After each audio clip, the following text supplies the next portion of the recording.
আমাদের আজকের recipe mix fried rice. Fried rice বানানোর জন্য আমরা নিয়ে নিয়েছি বাসমতি চাল। চালটাকে আমরা বেশ কয়েকবার ধুয়ে নেব যতক্ষণ না জল স্বচ্ছ হয়ে যাচ্ছে। এবার আমরা চালটাকে ভিজিয়ে রাখবো অন্তত 15 থেকে 20টা মিনিট। এবার আমরা কিছুটা পরিমাণ চিংড়ি নিয়ে নিয়েছি। চিংড়িতে রসুন, নুন ও গোলমরিচ মাখিয়ে কিছুক্ষণ ম্যারিনেট করতে রেখে দেবো। ফ্রাইড রাইসে চিংড়ি দিলে ফ্রাইড রাইসটার ফ্লেভারটা খুব ভালো হয়। এবার গ্যাস জ্বেলে একটা পাত্রে জল বসিয়ে দেবো ভাতের জন্য। তারপর চিকেনগুলোকে রসুন, গোলমরিচ, সয়া সস ও নুন মিশিয়ে ম্যারিনেট করতে রেখে দেব। জলটা ফুটে উঠেছে, এবার আমরা জলে নুন দিয়ে দেবো। ও আমাদের চালটা ভিজিয়েছি প্রায় 20 মিনিট হয়ে গেছে, তাই চালটাও আমরা দিয়ে দিলাম। চালটা দেওয়ার পরে একটু নেড়েচেড়ে নিয়ে এতে আমরা দিয়ে দেবো সাদা তেল। তাহলে ভাতটা ঝরঝরে হবে ও গায়ে গায়ে লেগে যাবে না।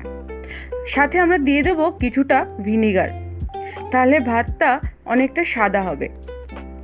এবার একটা পাত্রে আমরা নিয়ে নিয়েছি ডিম। ডিমের নুন ও গোলমরিচ মিশিয়ে নিয়ে ভালোভাবে ফেটে নেব। একটা কড়াইয়ে তেল নিয়ে তেলটা গরম হয়ে এলে আমরা ডিমটা ভেজে নেব।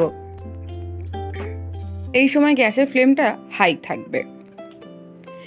ফ্রাইড রাইসে ডিম দিলে ফ্রাইড রাইসের টেস্টটা অনেক বেশি হয়। ডিমটাকে আমরা এরকম ঝুড়ো ঝুড়ো করে ভেজে নেব।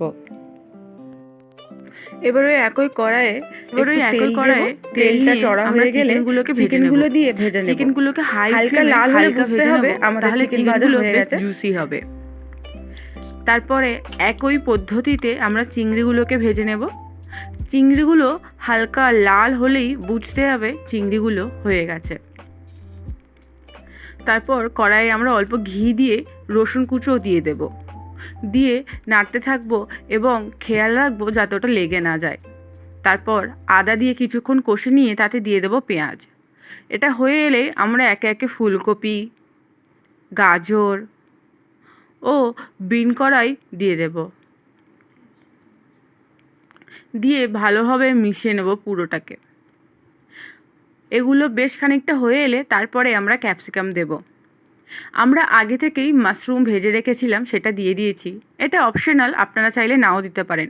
তারপর নুন, কাঁচা লঙ্কা দিয়ে ভালো করে মিশিয়ে নেব। ফ্রাইড রাইসের সবজি খুব বেশি ভাজতে হয় না, অল্প ভাজলেই হয়ে যায়। তারপর আমরা এটাতে ভাত, আমাদের আগে থেকে ভেজে রাখা ডিম ভাজাগুলো দিয়ে দেব। এবার আমরা একে একে চিকেন ও চিংড়িগুলোকে দিয়ে দেব। এই সময় আমাদের গ্যাসের ফ্লেমটা লো রাখতে হবে। তার উপর আমরা দিয়ে দেব সয়া সস, চিনি, গোলমরিচের গুঁড়ো ও নুন দিয়ে সমস্তটা ভালোভাবে মিশিয়ে নেব। এই সময় সাবধানে নাড়তে হবে, না তো ভাতগুলো ভেঙে যেতে পারে।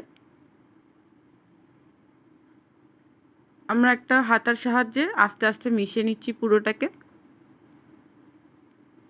সমস্তটাকে ভালোভাবে মিশিয়ে নিয়ে তার উপর কিছুটা ধনেপাতা ছড়িয়ে দেবো। দিলেই তৈরি মিক্স ফ্রাইড রাইস। কোনো এক রবিবার দুপুরে এমন সহজ উপায়ে বাড়িতে তৈরি করে ফেলুন মিক্সড ফ্রাইড রাইস।